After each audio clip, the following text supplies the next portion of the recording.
திண்டுக்கல் மாவட்டம் நிலக்கோட்டை பேரூராட்சி தினசரி மற்றும் வாரச்சந்தைகளில் உள்ள கடைகளை ஏலமிடுவது மூன்றாவது முறையாக ஒத்திவைக்கப்பட்டுள்ளதால் வியாபாரிகள் ஏமாற்றம் அடைந்துள்ளனர்.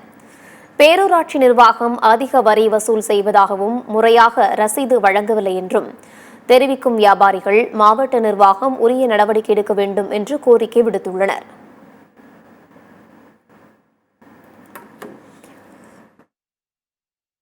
இன்றைக்கி ஏலம் சங்கம் ஏலம் ஒன்று சொல்லியிருந்தாங்க, சந்தை ஏலம்னு. அது வியாபாரி பூராமல் டிடி எடுத்து வந்தாங்க.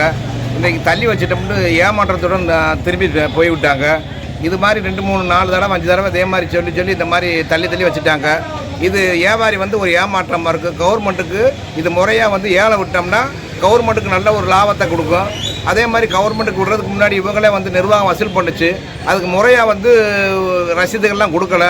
இனிமேலும் கரெக்டாக அது ஏலத்தை கரெக்டான தேதிக்கு அறிவித்து கரெக்டாக வியாபாரிகள்லாம் வர சொல்லி அந்த டிடியை ஒப்புக்கொண்டு பொது ஏலமாகவும் எல்லாம் பப்ளிக்காக ஓப்பன் ஏலமாக விட்டால் எல்லாருக்கும் நல்லா இருக்கும்.